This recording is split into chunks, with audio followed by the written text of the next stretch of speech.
नमस्कार, मी प्राची आजच्या व्हिडिओमध्ये तुमचं स्वागत करत आहे। तर आजचा व्हिडिओ असा आहे की आज आम्ही उन्हाळ्याचं उडं टाकत होतो। उडं म्हणजे उन्हाळ कांद्याचं जे बी राहतं तर ते टाकायचं होतं आम्हाला आज।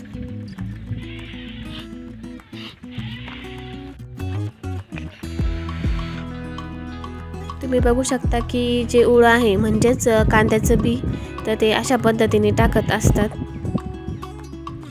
ते पूर्ण एक कांडी म्हणजे रोप उतरल्यानंतर एक कांडी मोकळी झाली पाहिजे असं उडं टाकायचं असतं।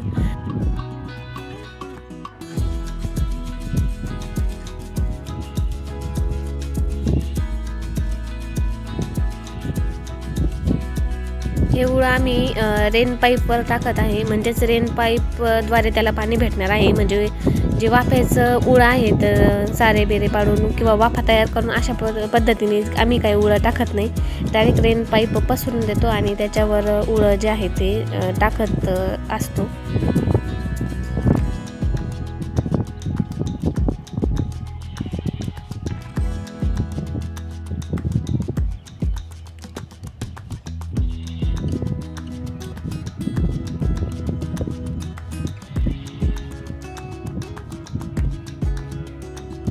आपलं 2 उडं हे टाकून झालेलं आहे आता। आणि जे वखर असतं तर वखरच्या साहाय्याने हे जे उडं आहे तर ते हलवून घ्यायचं असतं, म्हणजे त्याच्यावर माती लोटायची असते। तर हे दोघं जण ते वखरायचं काम करत होते।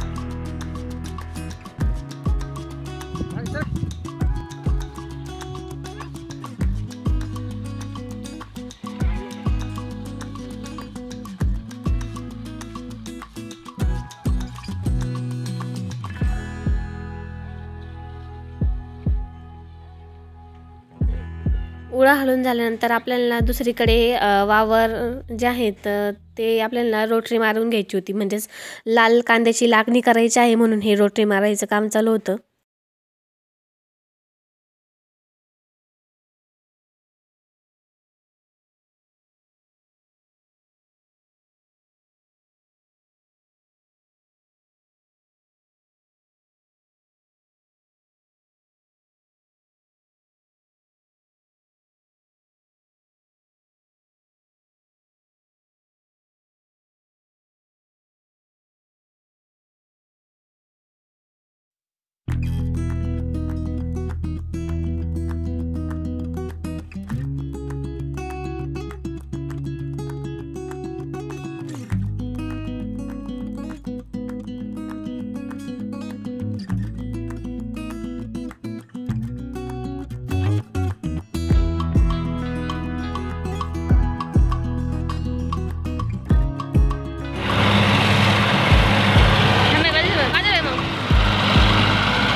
रोटरी आता मारून झालेली आहे आणि आता स्वयंपाकाला सुरुवात करायची आहे। म्हणजे संध्याकाळ झाली होती तर मग स्वयंपाकाला पण खूप वेळ होत होता।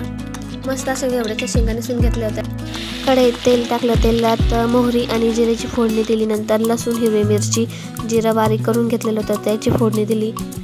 थोडीशी हळद घातली आणि जे आपल्या घेवड्याच्या शेंगा होत्या किंवा कोणी बीन्स पण म्हणतात तर ते परतून घेतलं होतं. नंतर त्यात थोडंसं मीठ टाकून वाफेवर शिजून घेतलं. शेंगा शिजून झाल्यानंतर याच्यामध्ये शेंगदाण्याचा कूट बारीक करून टाकायचा आहे. तर आजच्या व्हिडिओचा शेवट इथेच करते. व्हिडिओ आवडला असेल तर लाईक शेअर सबस्क्राईब करायला विसरू नका. भेटूया पुढच्या व्हिडिओमध्ये.